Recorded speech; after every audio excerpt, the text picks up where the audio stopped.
Bonjour à toutes et à tous. Rétro 7 accueille ce jour deux invités. Le premier est M. Magloire Kwakouvi, un enseignant-chercheur qui a formé beaucoup, et à la retraite qui a formé beaucoup de jeunes en philosophie dans les universités du Togo. Le deuxième invité est un journaliste, le directeur de publication de l'hebdomadaire Le Médium. Il s'agit de Credo Tété. C'est donc à leur compagnie que nous allons passer au crible quelques-uns des événements ayant marqué l'actualité nationale et internationale de cette semaine. Messieurs, bonjour. Bonjour. Et merci d'être avec nous pour donc cette émission. Credo Tété, je le disais tantôt, votre journal Le Médium fait partie des journaux qui paraissent régulièrement. Alors, j'imagine que ce n'est pas facile. Quel est votre secret? Quel est le secret qui vous permet d'être toujours présent tous les mardis dans les kiosques? Merci Delabo. Donc je voudrais saluer le professeur Magloire Kwakouvi. Donc c'est un plaisir de le retrouver sur ce plateau pour faire cet exercice intellectuel de réflexion et dire déjà à nos auditeurs que en fait nous ne prétendons pas avoir une science infuse, mais nous allons mener la réflexion par rapport aux thématiques qui nous seront développées, qui nous seront soumises ici. Donc là, revenant à notre entreprise de presse, Le Médium, il faut dire, c'est la passion doublée d'un sens de professionnalisme. Donc avec ça, nous essayons d'être dans les kiosques et chez les marchands de journaux tous les mardis. Et Dieu merci, depuis que nous avons commencé ce bel exercice, ça va, il y a les hauts et les bas. Mais lorsque on est guidé par un professionnalisme, c'est-à-dire servir l'information, tout en permettant à nos lecteurs de pouvoir, à partir de nos articles, se faire une opinion des thématiques développées, nous sommes satisfaits et nous entendons continuer sur cette lignée. C'est vrai, les critiques pleuvent également, mais nous accueillons positivement les critiques parce que lorsque vous les analysez, vous remettez en cause et puis vous prenez au sens premier les critiques, ça vous permet de vous améliorer. Voilà. Professeur Kwakouvi, vous êtes l'un des rédacteurs de Présence chrétienne. Si oui, voilà. J'y participe. À quand remonte le dernier numéro et pourriez-vous nous présenter Présence chrétienne rapidement? Je n'ai pas la date en tête parce que... Présentez-nous au moins le Présence chrétienne, qu'est-ce que c'est? Le cerveau vieillit, bon, c'est l'organe de presse de l'Église catholique du Togo qui a été mis sur pied par le père Roger, un franciscain des années 60 et que nous continuons avec Amévi Dabla comme rédacteur en chef actuellement. Nous donnons les actualités des 7 diocèses du Togo, plus les actualités venant du Vatican éventuellement, qui concernent les chrétiens, pour qu'ils se fassent une opinion, comme Credo a dit tout à l'heure, mais dans le sens de la catholicité. Voilà. Oui. Alors Credo, en cette période marquée par la Covid-19, où les gens ont des difficultés pour et subvenir à leurs besoins essentiels. Alors, comment se porte la vente des journaux? Est-ce que ça, c'est facile aujourd'hui? Non, mais je ne dirais pas que c'est facile. Donc, je ne dirais pas non plus qu'on tire le diable par la queue.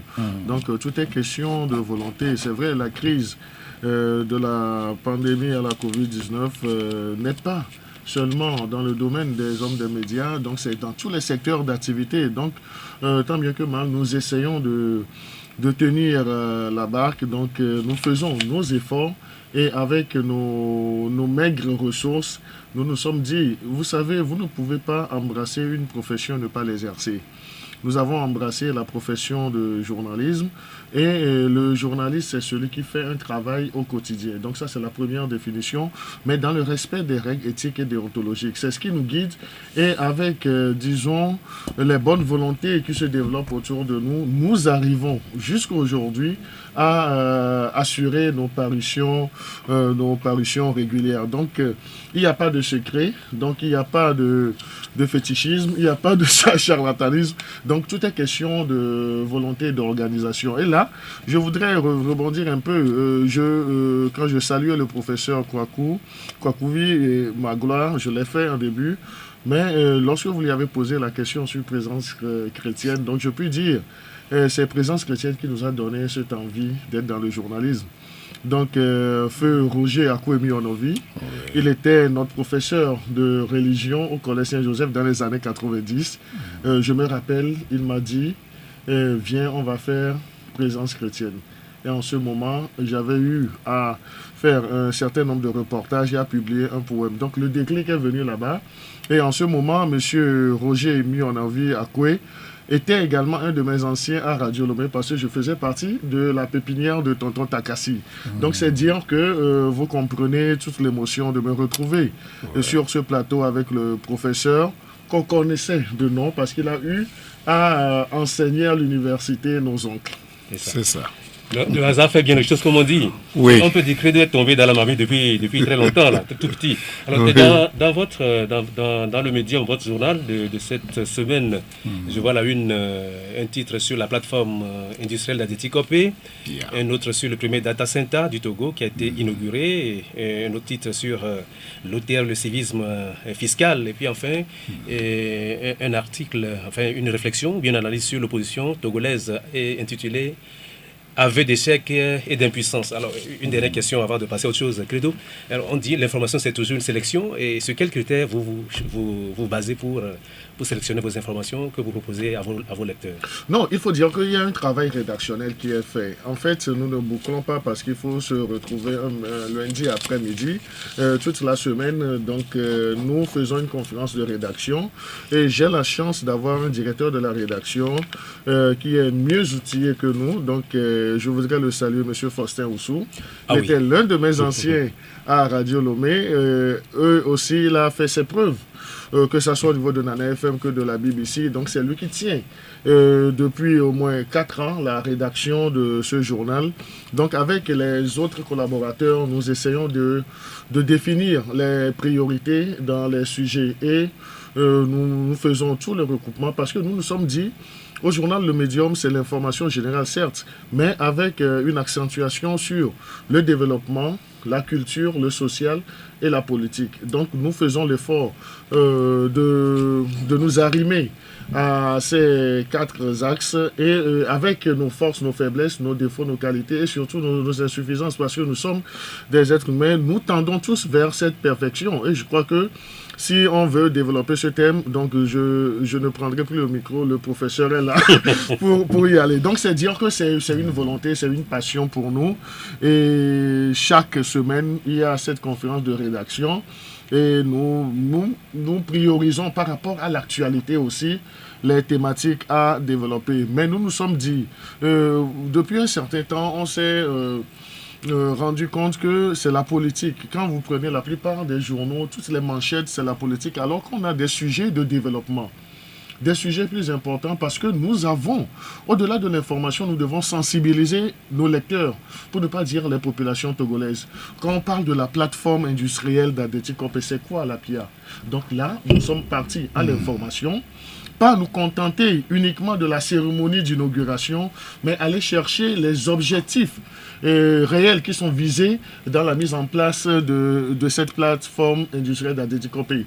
Donc, également, nous scrutons l'actualité politique et nous faisons pas dans le factuel, mais nous nous efforçons d'aller sur le chantier de l'analyse. Donc c'est là où, dans cette parution de cette semaine, nous avons parlé de nos hommes politiques, avec un penchant sur l'opposition pour dire, est-ce qu'on peut parler d'aveu, d'échec et d'impuissance? Donc je crois que tous ceux qui ont eu le loisir et le plaisir de lire cet article pourront se faire une certaine opinion. Et l'actualité également, c'était le data center. Donc, il y a d'autres atouts. Oui. Donc, nous ne sommes pas les meilleurs, mais nous espérons tendre vers cette perfection. Voilà.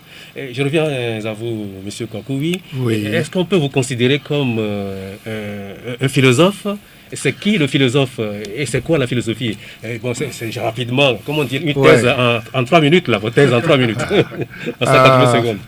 En toute humilité, je peux dire que on va me considérer comme philosophe à la fin de ma vie, en tenant compte de mes écrits, de mes prises de position dans le pays, etc. Et un philosophe, c'est quelqu'un qui a des principes de vie propres, qu'il essaye de suivre dans la mesure du possible. Credo a évoqué tout à l'heure l'éthique, nous y ajoutons souvent la morale, il y a en plus la déontologie. Je pense que lorsque je ne serai plus de ce monde, qu'on va interroger mes étudiants, que j'ai encadrés de 1981 jusqu'à 2005 à Lomé et à Cara, plus ceux de l'Institut Don Bosco avec qui je suis toujours de la création jusqu'à ce jour. Ils vous diront si j'ai été philosophe ou seulement professeur de philosophie, parce que les deux choses sont différentes. Voilà. Alors, et qu'est-ce que la philosophie en fait? La philosophie, je l'avais définie dans un ouvrage en 1987, l'épreuve de philosophie au baccalauréat. C'est l'art de faire des analyses rationnelles pour acquérir la sagesse. Voilà la définition opératoire que moi j'avais proposée à la suite de celle de Pythagore qui disait que c'était l'amour de la sagesse. Alors, quelle est l'importance de la philosophie dans le développement d'un pays? Oui, la philosophie amène les gens à l'utilisation de notre outil de travail par excellence, qui est la logique aristotélicienne, à être beaucoup plus réaliste. Je prends un exemple très simple. Vous avez entendu parler de la couverture universelle. Vous avez entendu parler de l'INAM. Oui. Vous avez certainement entendu parler de la santé pour tous en l'an 2000. Nous sommes en 2021. La conclusion, c'est que ceux qui ont promis la santé pour tous en l'an 2000 et qui ne l'ont pas offert ne peuvent pas l'offrir non plus à plus longue échéance. C'est comme ça que le philosophe travaille. Et à partir de là, si les deux prémices sont vraies, la conclusion est nécessairement vraie. Voilà. Je ne sais pas si Credo veut peut-être intervenir et dire un ou deux mots par rapport à ce développement du professeur Kwakouvi. Non, mais moi, je crois que le professeur Kwakouvi il faut dire, le philosophe ne rêve pas seulement. Le philosophe, c'est celui qui est pragmatique. Qu'est-ce qu'on peut faire dans le temps pour aboutir à un résultat? Et l'exemple qu'il vient de donner en parlant des prémices, c'est-à-dire, si vous ne posez pas les jalons pour un objectif, vous vous êtes fixé l'objectif pour 2021, par exemple. Jusqu'en juin 2021, vous n'avez même pas encore balisé le terrain. Donc, ne vous attendez pas à un exploit surréaliste ou bien surhumain. Et n'allez pas dans la démagogie en faisant des projections avec les mêmes objectifs pour 2025. Parce que vous avez eu le temps d'analyser. Vous savez, la philosophie, c'est également cette propension à avoir une vision. Et lorsqu'on a cette vision dans la matérialisation des faits des actes, c'est-à-dire la vision, qu'est-ce qui arrive à la concrétisation, qu'est-ce qui permet plutôt la concrétisation d'une vision, c'est lorsque vous vous êtes assigné une mission. Et pour aboutir à une mission, il faut se mettre en place des stratégies. Et dans ces stratégies, on a tous les autres actes connexes, c'est-à-dire qu'est-ce que je vais faire en X période.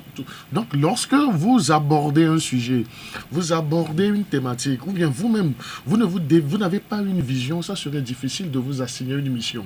Et là, la difficulté va s'accentuer parce que vous aurez toutes les difficultés du monde, excusez-moi la tautologie, à vous définir des stratégies. Donc, c'est dire que pour parvenir, le schéma, les marches d'escalier sont de 3 ordres. Pour atteindre une vision, il faut s'assigner une mission et développer des stratégies. Donc, je crois que le philosophe aussi s'inscrit et on a cette tendance à assimiler le philosophe à un fou.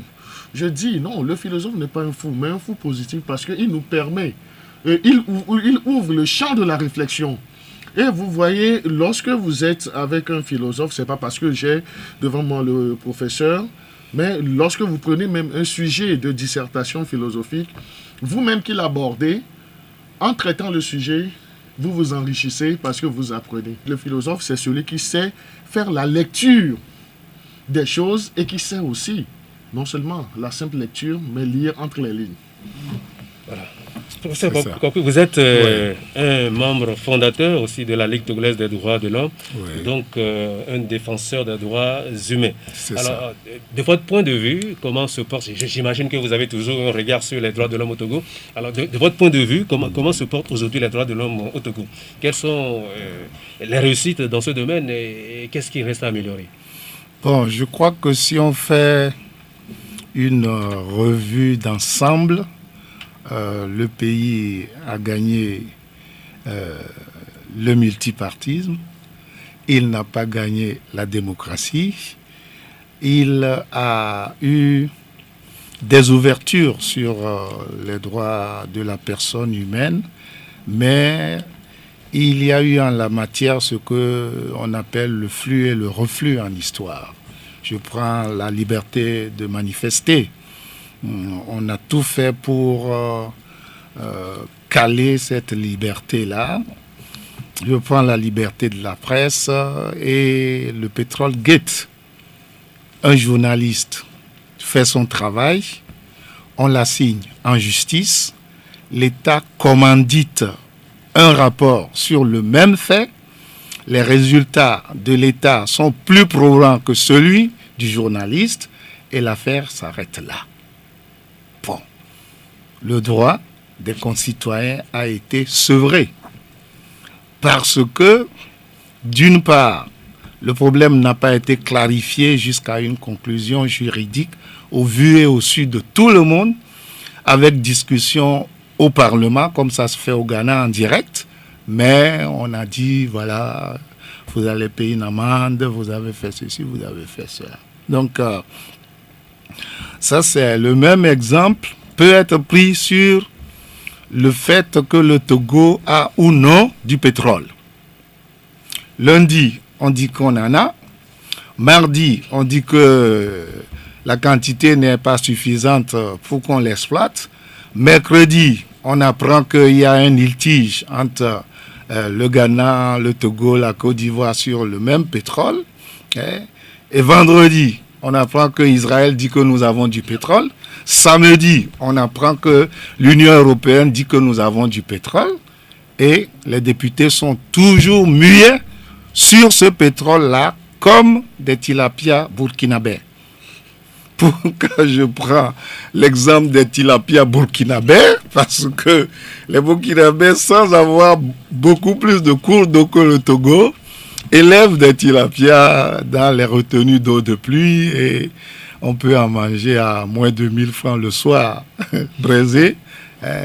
Et l'art de cet art culinaire est venu des Togolais au départ. Professeur, est-ce que c'est une surprise qui est flux et reflux?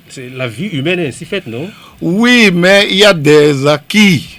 Quand on dit que la Constitution américaine a 150 ans et qu'on n'y touche pas pour remettre cette Constitution à la pointure de X ou Y, ça c'est un acquis définitif. On ne peut pas dire c'est libéral et puis on met des cales après pour que vous ne passez pas devant la maison de l'ambassadeur des États-Unis, car à vous, si vous allez devant la maison de l'ambassadeur d'Allemagne, non, ça c'est les flux et reflux. Les flux et reflux dont on parle dans les pays qui ont assis la démocratie, c'est par exemple pour la Covid, voilà, tout le monde doit sortir masqué. Si vous ne sortez pas masqué, vous payez une amende. On ne va plus travailler en présentiel, mais on travaille à distance, parce que là-bas, il n'y a pas de problème de connexion. Après 30 minutes de pluie, les feux de signalisation continuent toujours à travailler, etc. Donc, c'est vrai que c'est une quête perpétuelle, parce que les sociétés humaines sont dynamiques, elles ne sont pas statiques. Dans un pays où il ne se passe rien, pour nous les philosophes et les sociologues, nous appelons cela la paix des cimetières. Ce n'est pas la vraie paix. Oui, Credo, vous avez écouté le professeur, il a dit beaucoup de choses. Je ne sais pas si vous avez une réaction par rapport à un développement particulier. Non, mais moi, je ne pense pas que ma présence sur ce plateau soit de contredire ce que le professeur dit, parce qu'il assume, c'est sa lecture des choses de la situation. Absolument. Mais revenons sur la thématique des droits humains. Ouais. Donc, je suis heureux que le professeur est noté une amélioration. Parce que ce qui se faisait au temps de la dictature, c'est pas ça. Même s'il y a des choses à améliorer, des insuffisances, je crois que la pédagogie voudrait qu'on insiste sur ces points. Là où c'est toujours sombre, qu'on puisse y insister pour qu'on puisse tendre vers, disons, une certaine amélioration. Et parlant des droits humains, donc il ne faut pas occulter les acteurs même de ces droits humains. Parce que nous avons vu l'histoire. Lorsqu'on parlait des droits de l'homme, c'était la Ligue togolaise des droits de l'homme. Le professeur Kwaku l'a fait, maître Joseph Kokou Kofigo, les Apédo Amar, on a vu les gens d'Églis, jusqu'à l'actuelle génération de dirigeants ou bien d'acteurs des droits de l'homme. Vous verrez que il y a une question. Donc, on peut se poser la question de l'existence ou non de la sagesse dans l'action, dans la défense même des droits de l'homme. Les devanciers avaient fait beaucoup de choses, même lors du dernier colloque en mémoire de maître Yaovi Agboibo. Donc, c'est un acteur des droits humains aussi. Ouais. Mais est-ce que ce que les anciens ont fait, est-ce que c'est la même méthodologie ou la pédagogie de ceux qui sont aujourd'hui les premiers acteurs des questions des droits de l'homme? Donc, il ne faut pas les pourfendre aussi, mais moi je dis qu'il faut revoir même cette thématique, il faut revoir la défense même de cette thématique, parce que on a comme l'impression que certains brandissent les droits de l'homme pour parvenir à d'autres fins.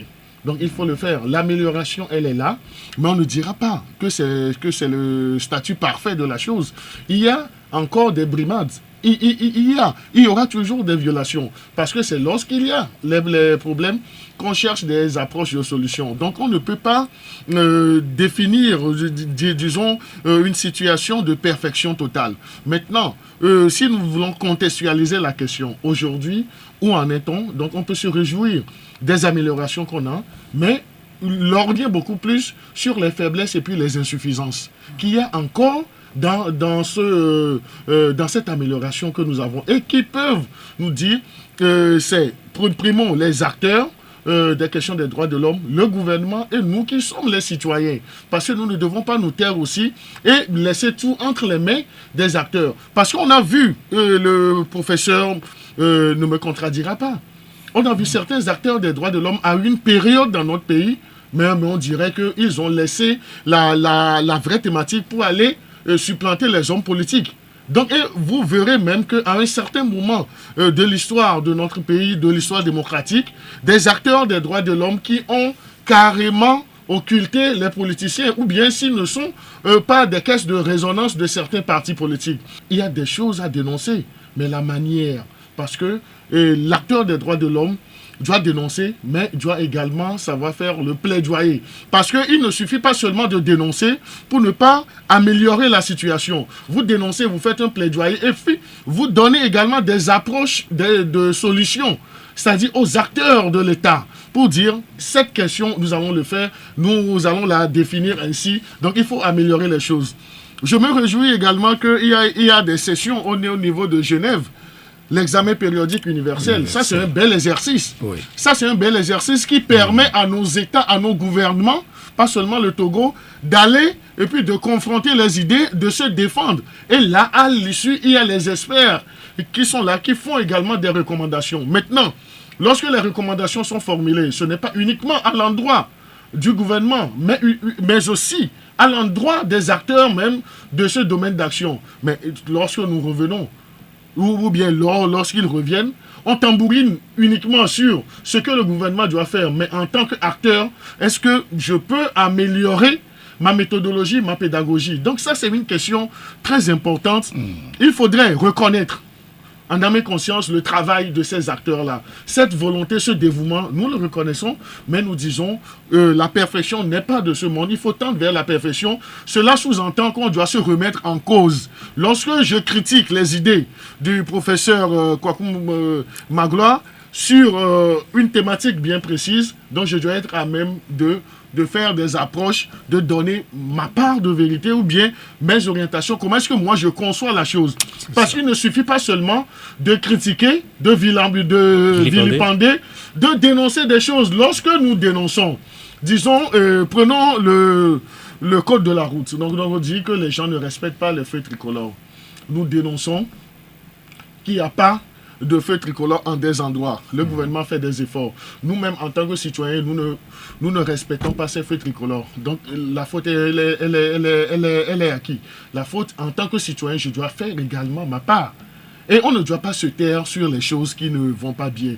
Nous devons avoir ce courage-là de le dire. Mais si vous voulez vous faire entendre d'une personne qui a, disons, les manettes pour faire bouger les choses, il faut y mettre de la manière. Et c'est là où je parlais tantôt de la sagesse qu'avaient les premiers responsables des questions des droits de l'homme qui ne l'ont pas aujourd'hui. On voit même que se définir comme acteur des droits de l'homme, c'est se trouver un job, c'est se trouver une ouverture pour aller tantôt dans les pays occidentaux. Donc c'est malheureux, mais ceux qui, je le dis, je le répète, nous ne devons pas jeter de l'opprobre sur ceux qui le font aujourd'hui, mais nous devons les aider aussi à mieux nous servir.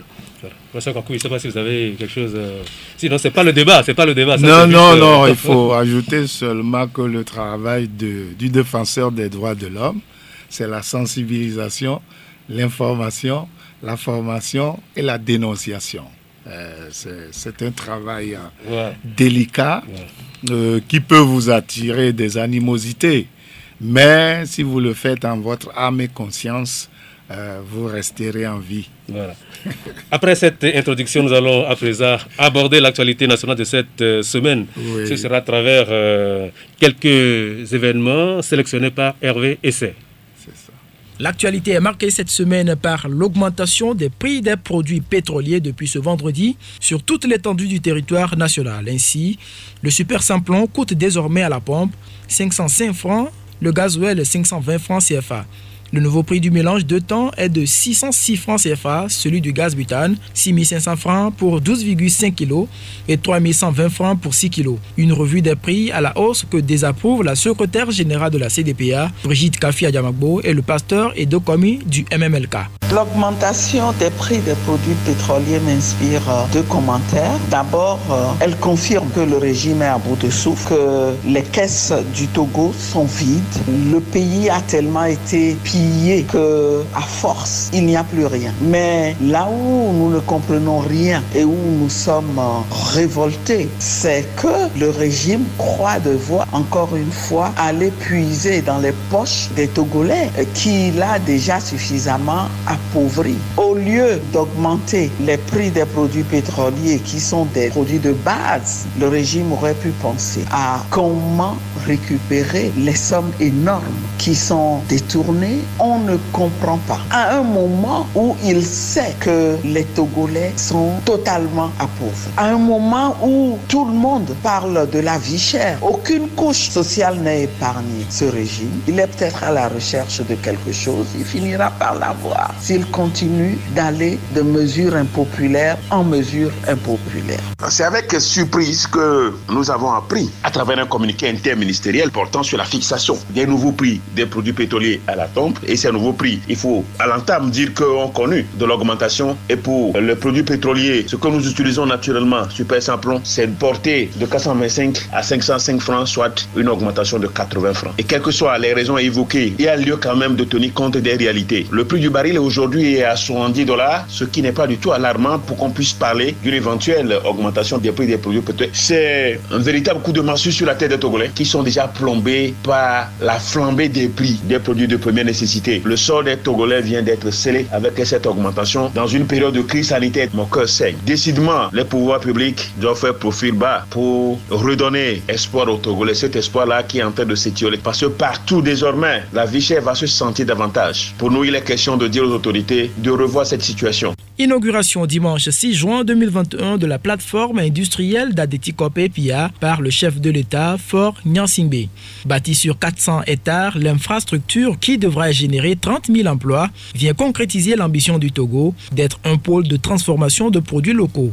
Financée à plus de 100 milliards de francs CFA, l'infrastructure témoigne de la parfaite collaboration entre le gouvernement togolais et Arise IIP, partenaire privé sur ce projet qui augure d'un avenir prometteur pour la jeunesse et l'économie nationale.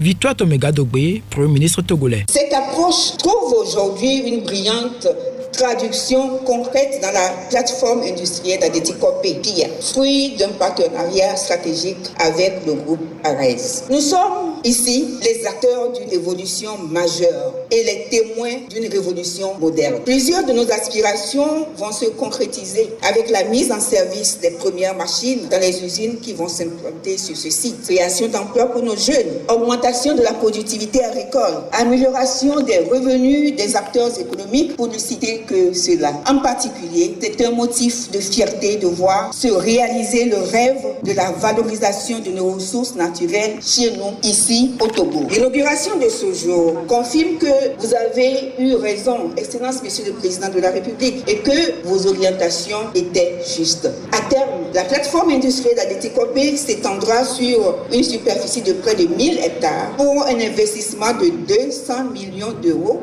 dans la première phase et un montant cumulé de 2 milliards d'euros en intégrant le coût des usines textiles. Outre l'innovation créée par cette infrastructure de qualité qui va accueillir des unités industrielles, la plateforme d'Adétikopé va s'illustrer par l'amélioration de la performance logistique de notre corridor portuaire, ce qui est d'une importance capitale pour le Togo, terre de transit par tradition et voie naturelle d'accès à la mer pour les pays voisins. La plateforme industrielle d'Adétikopé a donc vocation à être celle du Burkina Faso et de tous les autres pays de l'Interland.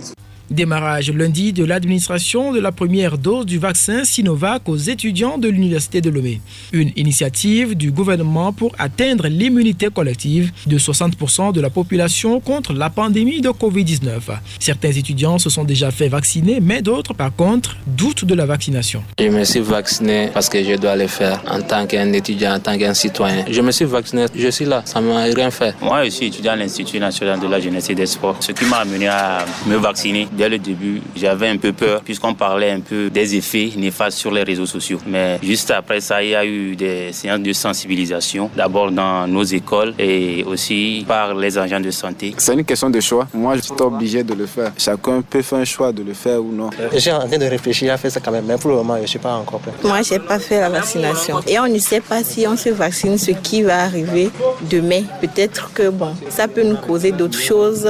Peut-être on peut mourir aussi parce qu'on a entendu des rumeurs dire que il y a des gens qui ont fait la vaccination et qui sont morts. Puisque nous parlons de Covid-19, les praticiens de la santé, notamment les membres du SYNFOT, le syndicat des praticiens hospitaliers du Togo et l'ANTART, l'association nationale des techniciens en anesthésie et réanimation du Togo, ont rendu un hommage samedi à Lomé à leur collègue Bruno Nyandé, anesthésiste décédé le 5 mai du Covid-19 dans l'exercice de sa profession. L'autre message que nous voulons porter à l'endroit de la population, c'est qu'il est important qu'elle se fasse vacciner aussi pour éviter que le corps soignant soit exposé constamment à ce fléau. Et nous espérons que Bruno est le dernier à payer de sa vie cette pandémie. Et donc nous appelons à ce que les choses se fassent de sorte que nous n'ayons plus à déplorer ce genre de décès. Pour relancer l'économie togolaise post-Covid-19, le gouvernement a échangé avec le secteur privé sur le rôle que ce dernier doit jouer dans cette phase importante du redressement du tissu économique. Professeur Carlos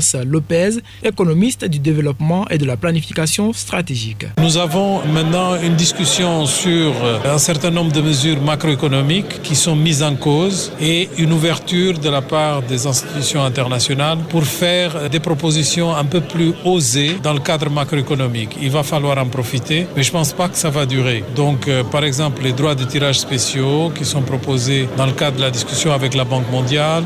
Le comité pour la libération de tous les prisonniers politiques du Togo, en conférence de presse ce jeudi, à Lomé, a alerté l'opinion publique nationale et internationale sur la grave détérioration de l'état de santé de certains prisonniers politiques dans les pénitenciers du Togo d'une part, et d'autre part l'intensification de la vague répressive, selon lui, contre les libertés publiques et tout particulièrement contre la liberté d'expression au Togo. Le comité compte se battre pour arracher la libération immédiate et sans condition de tous les prisonniers politiques du Togo. Nécrologie pour finir, sachez que le roi de la salsa togolaise, Hachi Deba, n'est plus.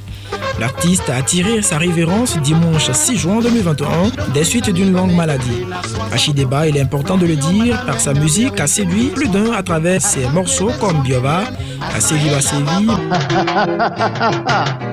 Aseli Baseli, Maoudeka, Maoudeka, Eyedomi, Enudeka, et plein d'autres. Il est revenu au devant de la scène en 2010 avec son 3e album qui a pour titre Satisfecit. Retenez pour rappel qu'il a débuté sa carrière en 1971 et en 1998. Radio Victoire, par ma voix, présente ses sincères condoléances à la famille en deuil. Toi qui te dis le plus fort, es-tu sûr que demain tu te réveilleras? Et même si tu étais le plus fort, es-tu sûr que demain tu te réveilleras? Bien, et voilà donc résumé quelques-uns des événements majeurs de la semaine. C'est une sélection de Hervé Essai. Et je rappelle quelques-uns de ces événements. L'inauguration de la plateforme d'Adeti Copé, une rencontre entre le gouvernement et le secteur privé sur la relance de l'économie togolaise post-Covid, le démarrage de l'administration de la première dose du vaccin anti-Covid aux étudiants, et l'hommage au docteur Nyandé, décédé de Covid-19, un héros qui a donné sa vie pour sauver celle d'une femme et de son bébé. La conférence du comité pour la libération de tous les prisonniers du Togo, la disparition de l'artiste de la chanson Achideba et l'augmentation des prix des carburants. Cela s'appelle réserver le meilleur pour la fin. Alors, nous allons commencer avec justement la revue à la hausse des prix des produits pétroliers. Le super sans plomb, par exemple, passe de 425 à 505, soit une augmentation de 80 francs sur le litre. Alors, Credo, quel commentaire pourriez-vous faire sur cette augmentation des prix des produits pétroliers? Non, mais je crois qu'il y a des ressentiments parce que pour le commun des mortels, toute augmentation qui va impacter le panier de la ménagère n'est pas encouragée, n'est pas sollicitée, parce qu'on passe de 425 le litre du super sans plomb à 505, donc il y a une augmentation de 80 francs.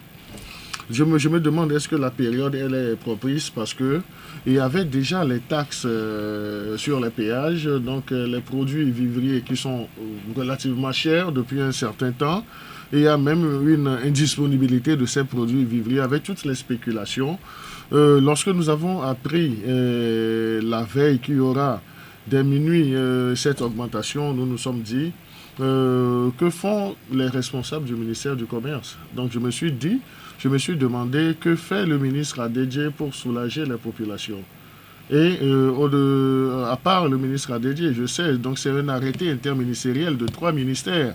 Donc il y a le ministère de l'énergie, le ministère de l'économie et des finances.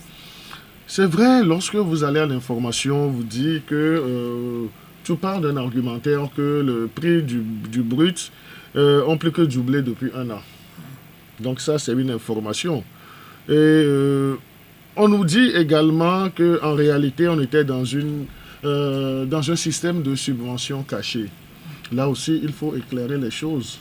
L'État togolais ne met pas de l'argent dans l'approvisionnement du pétrole, mais le système d'approvisionnement du pétrole génère des taxes et puis des impôts pour l'État togolais.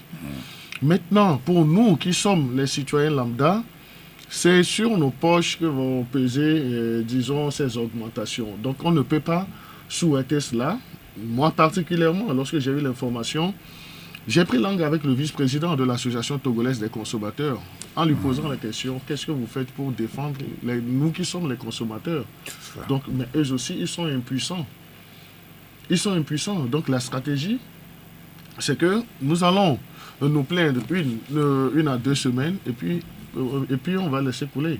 Donc c'est dire qu'on n'a pas. Nous avons des associations de défenseurs des droits de l'homme, mais j'ai comme l'impression qu'ils n'ont pas. Ils ont de la matière, mais ils n'ont pas assez de poigne. Parce que là où on voudrait les voir agir pour le bien des concitoyens, donc il n'y a pas ça. Maintenant, je me demande quelles ont été les réelles motivations pour ces ministres d'aller à cette augmentation. Vous voyez, de 425... Et de cette ampleur. Et de cette ampleur, 80 francs, ce n'est pas rien. Donc si aujourd'hui vous voulez avoir, disons, 10 litres, donc c'est que vous devez ajouter, disons, 800 francs. Oui. Donc ça c'est déjà le truc là. Le bol du maïs est à combien? Entre 1000 francs et 1200 dans certaines contrées. Donc là, les inductions aujourd'hui, c'est vrai. Il y a eu une conférence de presse des acteurs, même le ministre des Transports, y était aussi. Mais vous allez voir, les syndicats des conducteurs, des taximans, des transporteurs, eux, ils vont dire que le prix a augmenté, donc ils vont augmenter leur prix. Et ça aura des conséquences sur l'acheminement même. Qui était déjà augmenté avec la crise sanitaire. Oui, qui était déjà augmenté avec la crise sanitaire parce qu'il y avait des impositions qui ne pouvaient pas prendre de derrière trois personnes. Donc il y avait déjà des manques à gagner. Mais celui qui paie le lot tribut, c'est nous. C'est vous et nous, Monsieur Abou. Donc c'est vous et nous. Maintenant, ce qui va se passer, c'est qu'il y aura trop de spéculation. Et à un certain moment, on ne pourra plus contrôler les choses. Attendez, je vous raconte une petite histoire. J'ai un ami qui m'a dit qu'il devrait prendre Gozem ou bien Olé le premier jour même pour aller d'un point A à un point B. Donc, c'est le compteur. Le conducteur lui dit, donc il ne va pas l'utiliser le compteur, que lui n'a pas entendu qu'on a augmenté le prix du carburant. Donc ça. Là, qu'il va lui faire un prix. Alors qu'il y a un compteur qui définit la distance parcourue avec le montant correspondant. Voilà. Donc, vous voyez, ça commence déjà. Maintenant, mais il faut que nous, qui sommes les professionnels des médias, qu'on aille aux informations et qu'on puisse, disons, éclairer la lanterne de nos concitoyens sur les tenants et les aboutissants.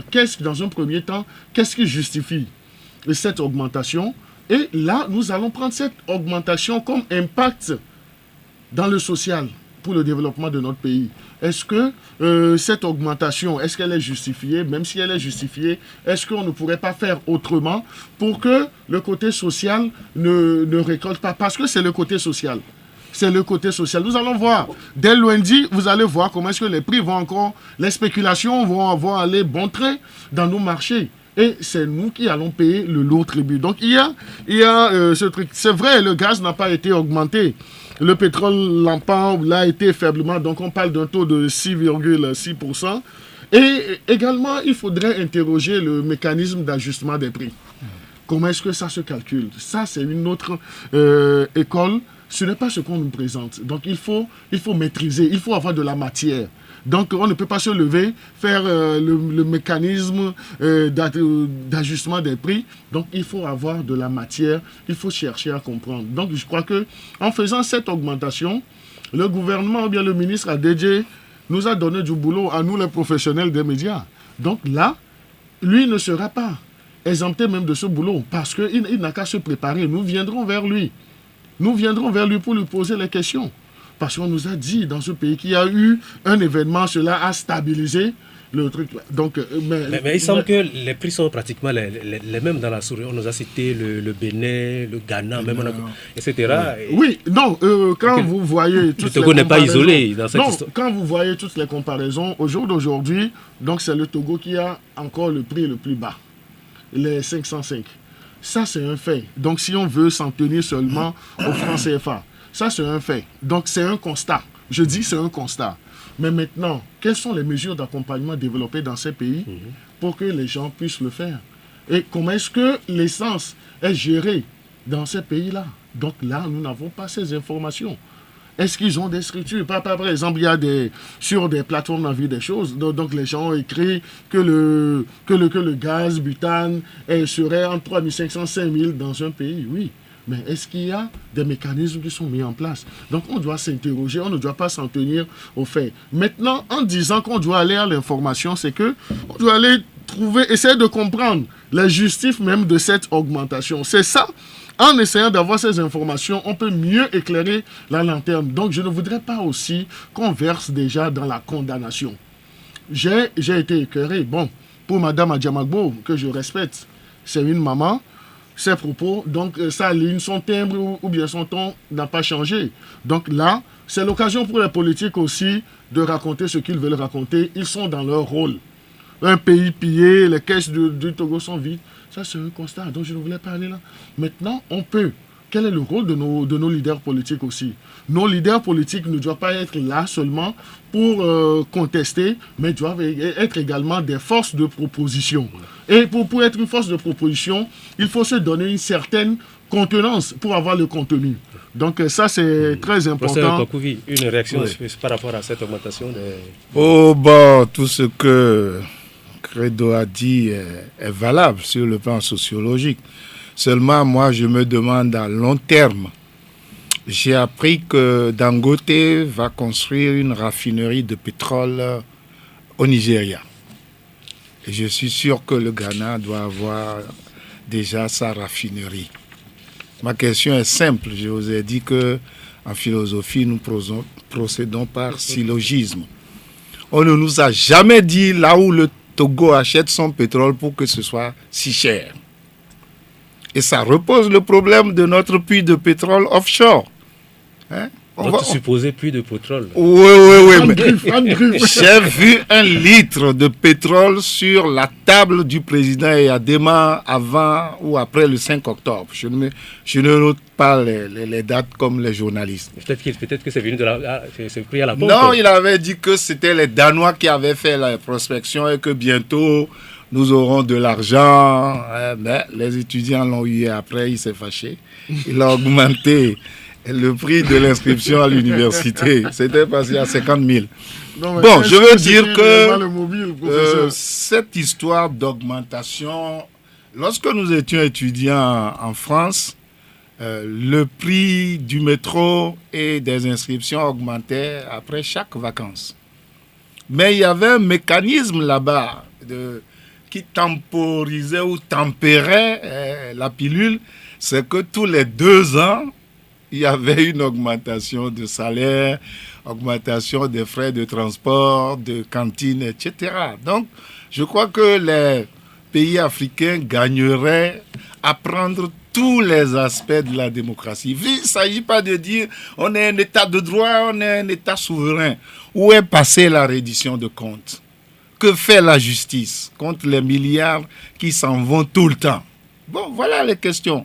Mais moi, je pense que, étant né dans le golfe de Guinée, on ne devrait pas souffrir. Professeur Kakouvi, vous parlez de milliards qui s'en vont. Quels milliards qui s'en vont?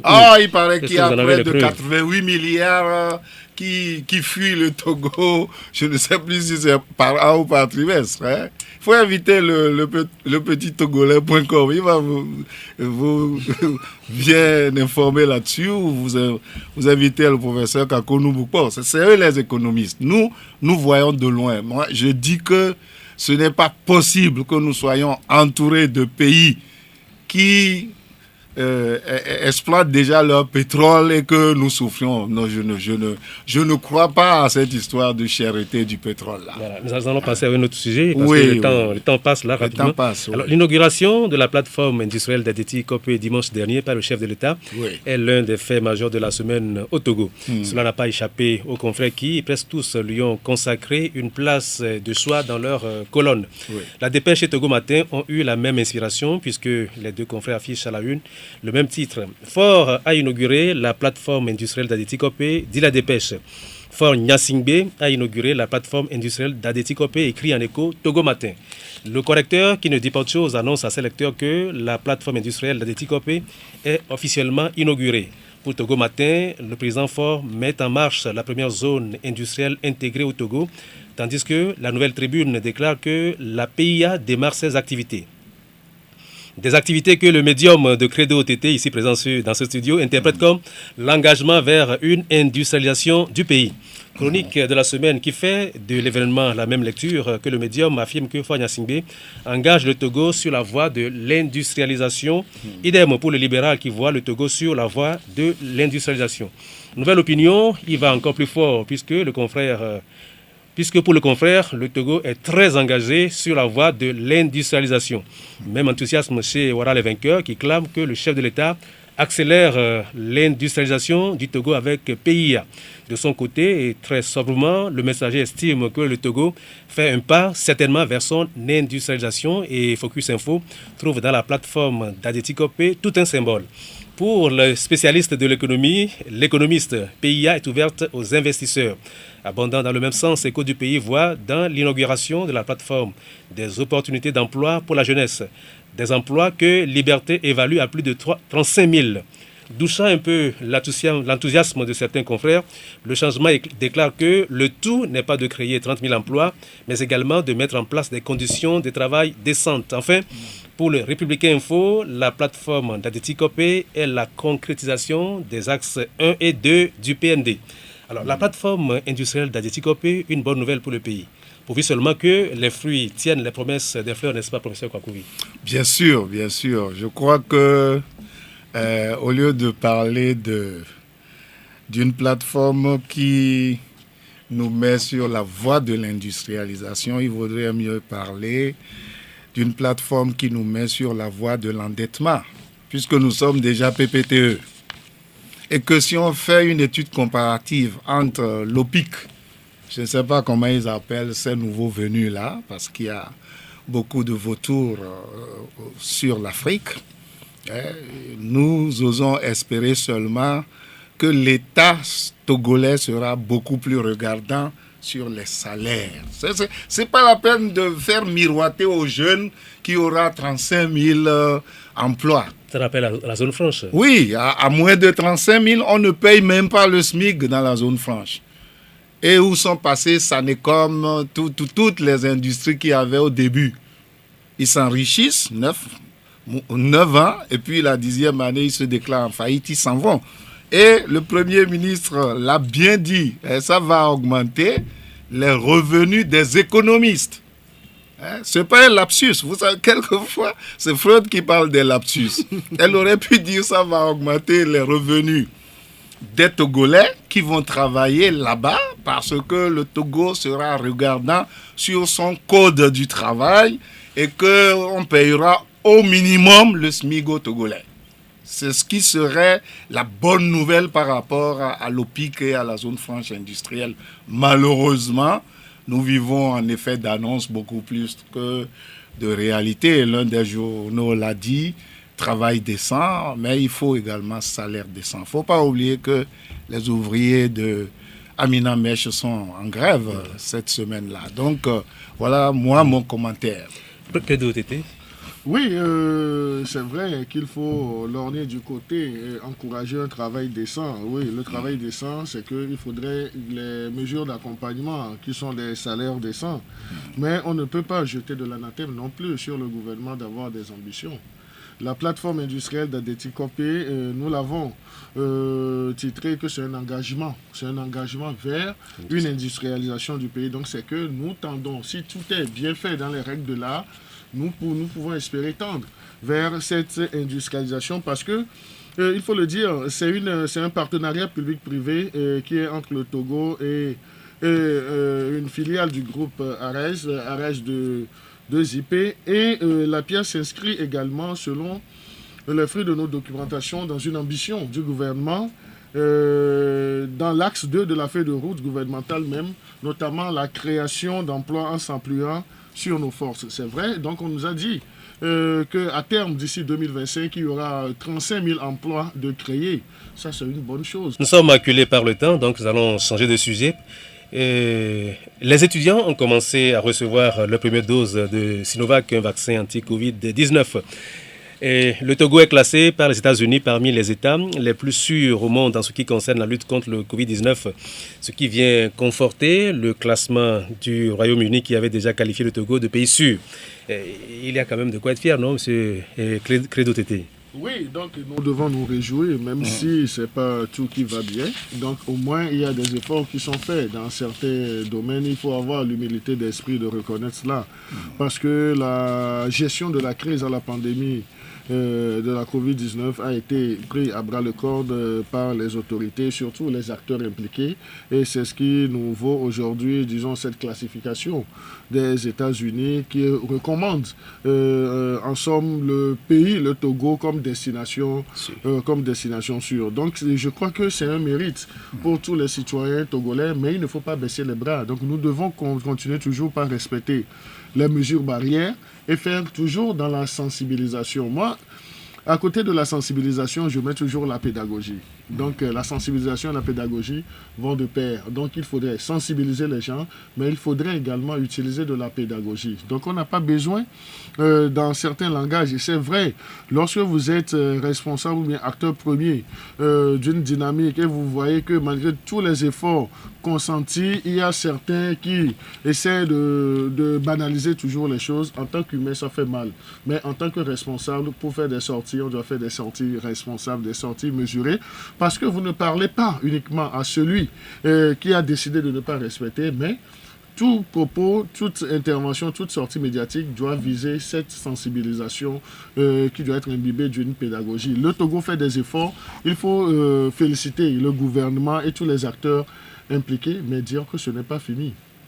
Ce n'est pas fini. Nous devons aller à cette immunité collective. Et s'il faut y aller, donc c'est que nous devons nous faire vacciner dans la mesure du possible.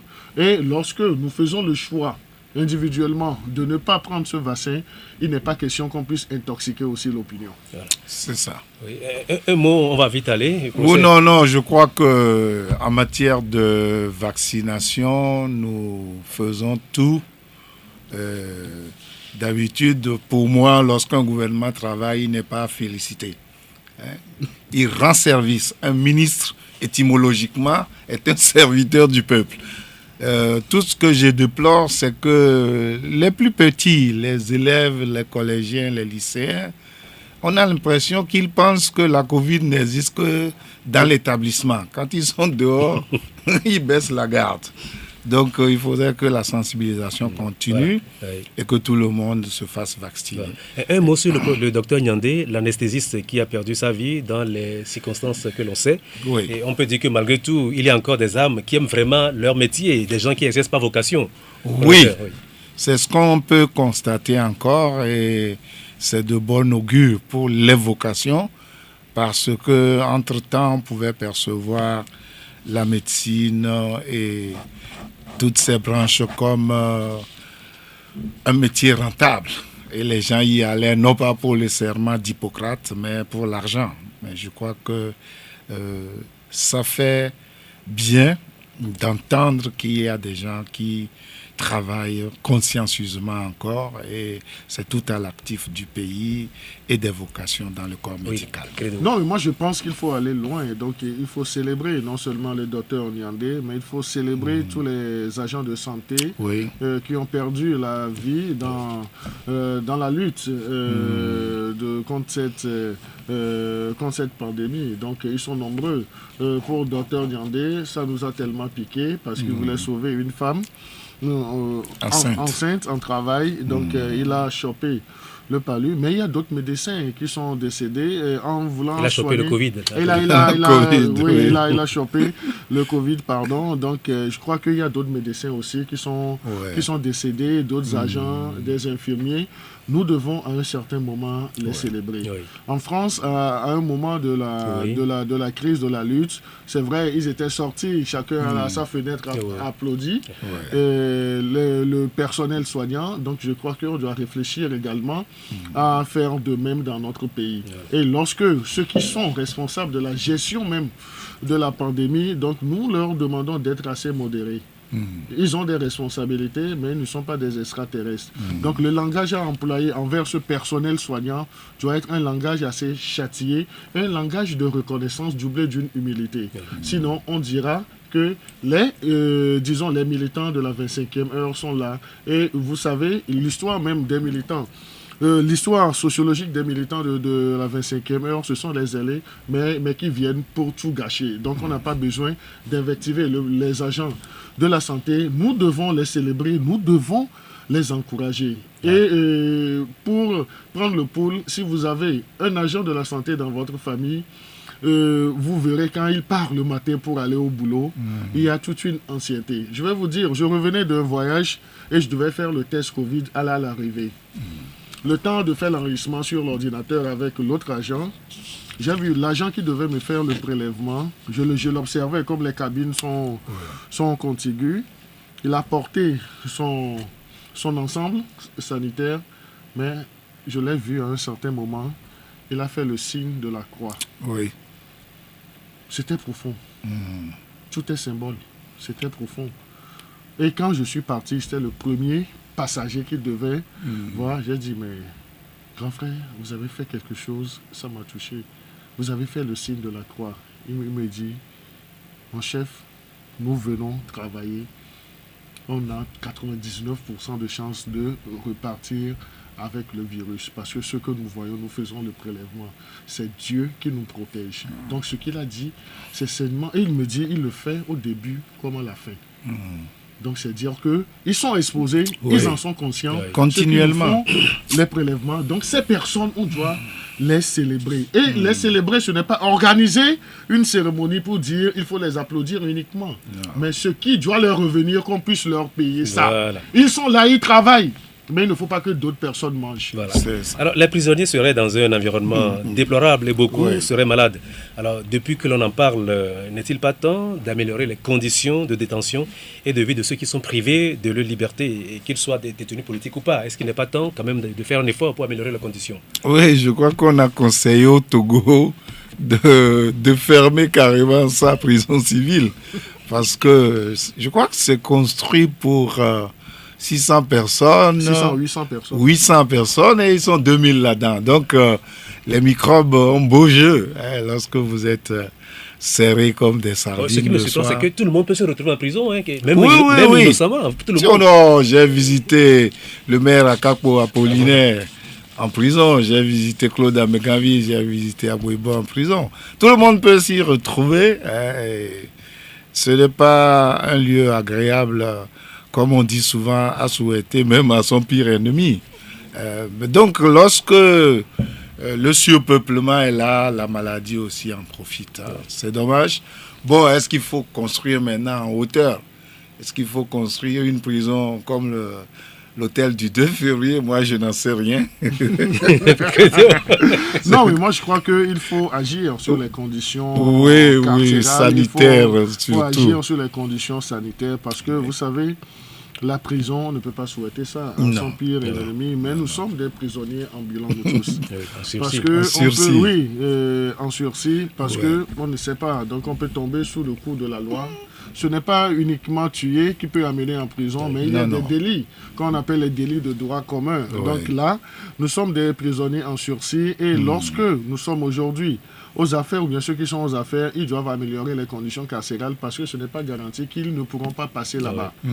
Et vous voyez, donc dans ce sens-là, chacun doit agir. Et on doit agir pour qu'on puisse rendre... Moi, je vais vous faire... Le professeur a cette humilité, il ne l'a pas dit, mais c'est quelqu'un qui agit dans le milieu carcéral avec la commission justice et paix. Donc je sais qu'ils font des actions, ils vont même visiter des prisonniers. Donc il y a une radio même confessionnelle de la place qui donne même un temps d'antenne à des anciens détenus qui sensibilisent. Si vous suivez cette émission, vous permettez que je cite la radio. TVA. La radio Maria. Ah, Radio Maria, oui. Tous les lundis. Ils passent là-bas aussi. Je crois que c'est à partir de 19h ou de 20h. Si vous les suivez, vous suivez cette émission, vous allez agir pour l'amélioration des conditions de vie. Donc là, aujourd'hui, j'ai une pensée assez pieuse pour tous les détenus des prisons du Togo, ceux qui sont à la prison civile de Lomé. Ils ne sont pas à les oublier de la nature, mais nous disons, ils sont en conflit avec la loi. Tout ce qu'on peut faire pour les soulager, c'est créer des conditions. Nous ne sommes que des acteurs, nous ne sommes que des éveilleurs de conscience. Donc rappelons les choses et engageons disons, le gouvernement, les autorités à améliorer les conditions de vie et de détention. Voilà. Dernier sujet au plan national, la disparition d'un artiste de la chanson presque dans l'anonymat, comme d'habitude.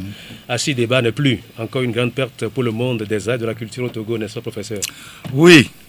Lorsque Delagbo parlait de lui, j'ai écrit sur mon petit calepin Adios Salsero, parce que moi j'aime beaucoup la salsa et c'est celui qui nous a mis du baume au cœur avec Assez Viva Sévi.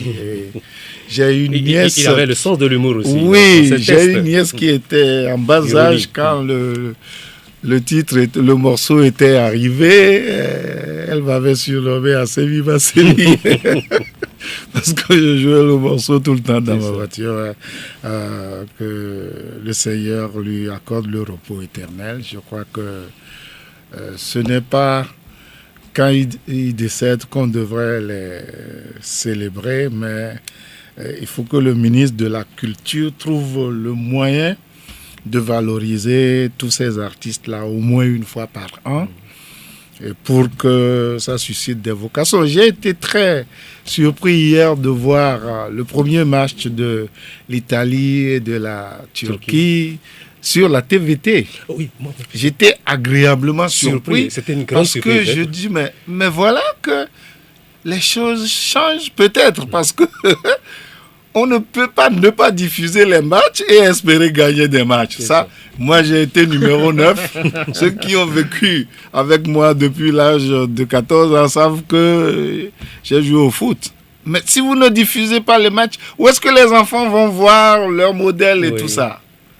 Donc, ce n'est pas une perte de temps. Hein. Il faut y penser. J'ai appris que certains pays africains, je ne veux pas leur faire de publicité. Je m'occupe de mon cher Togo à diffuser le match et bravo.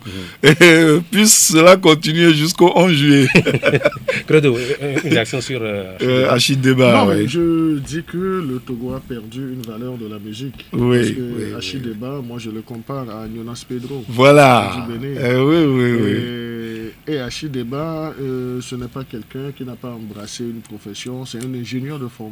C'est ça. Donc, et vous verrez même au niveau des thématiques développées dans ces morceaux, c'est dansant, ça fait rire. Mais lorsque vous prenez le temps d'écouter ces mélodies, vous méditez parce que c'est le factuel, c'est le quotidien. Et il le dit d'une façon, je crois que c'est les pédagogues, les professeurs, comme celui que j'ai devant moi. Donc là, je dis, c'est une perte. Il ne suffira pas de dire qu'on va aller avec des gerbes de fleurs sur sa tombe, mais il faut penser avec les disparitions. Hier, c'était Jimmy Hope. Oui. Hier, c'était Jimmy Hope. Ouais. Aujourd'hui, c'est Achille Deba, même dans la semaine. Donc, une certaine rumeur avait donné pour mort également King Messan. Alors que King Messan est actuellement du côté de la Côte d'Ivoire. Il a été reçu même hier dans une émission sur la RTI ce midi. Dieu soit loué. Et ce matin, au moment où nous commencions notre émission à 10h, il était sur la même chaîne encore pour un projet d'envergure. Donc c'est dire qu'on doit revoir la politique culturelle de notre pays. Est-ce qu'il y en a? Comment définir cela? Et c'est là où je voudrais engager le professeur Togwata Apedoama. Parce que la question même de la politique culturelle du Togo... les critiques littéraires, il sait de quoi il parle. Nous avons des critiques littéraires. Donc on a nos artistes et nos maisons d'édition, nous devons penser à les encourager. Mais je suis confiant. Pourquoi je suis confiant? Parce qu'aujourd'hui, il y a un acteur de la culture, un acteur de la communication, du marketing, qui est à la tête de ce ministère. Donc je voudrais parler du docteur Pierre Lamadokou. Donc il a fait même son doctorat en art, culture et développement.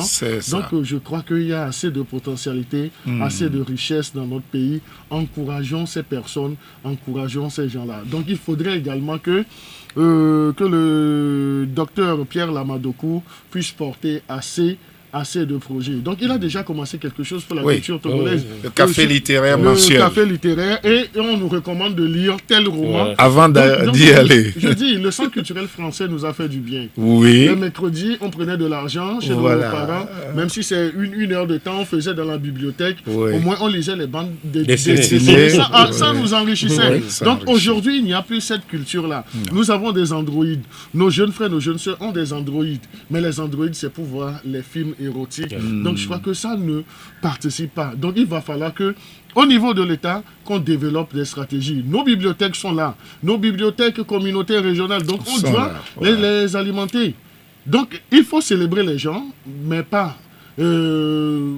quand ils sont décédés, mais célébrons les gens quand ils sont vivants. Et là, je voudrais dire pour la culture togolaise, et je crois que pour le professeur connaît, Madame Ameke, quand elle était sur le projet lecture publique, on a vu des choses. Avec les sœurs de la librairie Bon Pasteur, on a fait des tournées jusqu'à l'intérieur du pays. Mais parce que ces personnes ne sont plus là, sont appelées à d'autres occupations, tout est tombé. Donc il va falloir qu'on pense culture togolaise. Comme culture, comme vecteur de développement. C'est ça. Place maintenant à l'actualité internationale de cette semaine. Avant de recueillir vos avis, Anani Vidilakou nous rappelle quelques-uns des événements qu'il a sélectionnés pour nous. Sur le continent cette semaine, une attaque meurtrière dans le nord du Burkina Faso, dans la zone dite des 3 frontières, a marqué les esprits. Bilan de cette attaque djihadiste, au moins 138 personnes tuées. Mercredi, le président du Faso, Roch Marc Christian Kaboré, a plaidé pour les nations communes des États de l'Afrique de l'Ouest contre le terrorisme. Plaidoirie qu'il a fait en recevant à Ouagadougou le président ghanéen Nana Akufo-Addo, président en exercice de la CEDEAO, Roch Kaboré, président du Burkina Faso. Personne en dehors de nous-mêmes, les Africains ensemble et unis, ne viendra nous sauver dans la lutte contre le terrorisme. C'est pourquoi nous devons nous ressaisir, nous devons ensemble travailler à faire en sorte que la victoire que nous devons remporter sur le terrorisme soit une victoire également collective dans notre sous-région. Parce qu'aujourd'hui, c'est le Burkina, hier, c'était le Niger, le Mali traverse cette crise, on a des attaques qui vont en débordement sur la Côte d'Ivoire et on a cette vision de cette progression tentaculaire dans notre sous-région du terrorisme. Au Mali, en début de semaine, le colonel Assimi Goïta a prêté serment lundi comme président de la transition. Message phare de son discours, la réduction du train de vie de l'État au profit de la population et le respect des engagements du Mali vis-à-vis de la CEDEAO, l'Union africaine et la communauté internationale. Colonel Assimi Goïta. J'ai décidé d'allouer les 2/3 du fonds de souveraineté du président, soit 1,8 million annuels aux aides socio-sanitaires, notamment pour faciliter l'accès à l'eau potable et aux soins de santé primaires dans les zones difficiles de notre pays. L'apaisement du climat social demeure un gage de succès pour la réussite de la transition. L'amélioration des conditions de vie des Maliens sera un souci constant pour le nouveau gouvernement à venir. Je vais demander au nouveau gouvernement qui sera mis en place d'engager un dialogue franc et sincère avec l'ensemble des syndicats pour une résolution durable de la crise actuelle. Je voudrais rassurer les organisations sous-régionales, régionales et la communauté internationale en général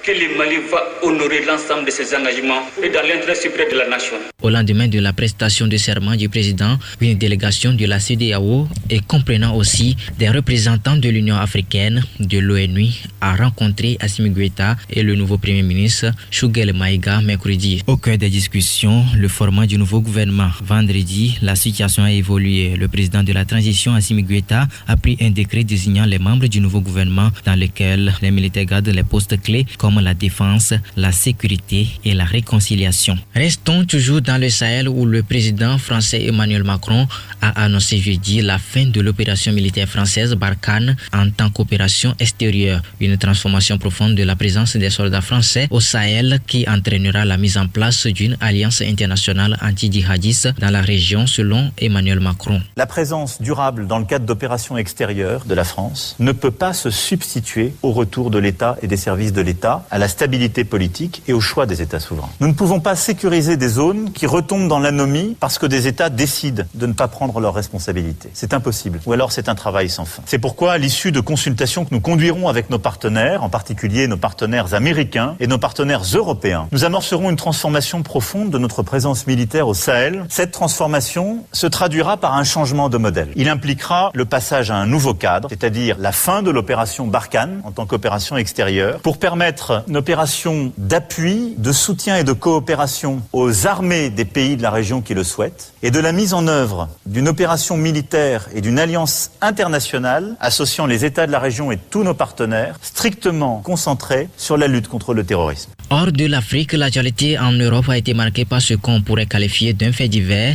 s'il n'implique pas la personnalité d'un président de la République. En effet, le président français Emmanuel Macron a été giflé par un homme alors qu'il était en déplacement dans la Drôme, un département du sud-est de la France. L'acte a suscité l'indignation unanime de la classe politique française, dont l'opposante Marine Le Pen du Rassemblement national. Il est inadmissible de s'attaquer à des responsables politiques, mais plus encore au président de la République, parce qu'il est le président de la République. Vous voyez, je suis la première opposante à Emmanuel Macron, mais il est le président de la République. Et à ce titre, on peut le combattre politiquement, mais on ne peut pas se permettre d'avoir à son égard le moindre geste, la moindre violence. Je considère que ce comportement est inadmissible et profondément condamnable dans une démocratie. Je rappelle à ceux qui viennent de nous rejoindre que je suis en compagnie ce matin du professeur Magloire Kwakouvi, un enseignant-chercheur à la retraite, et du confrère Credo Tété, directeur de publication de l'hebdomadaire Le Médium.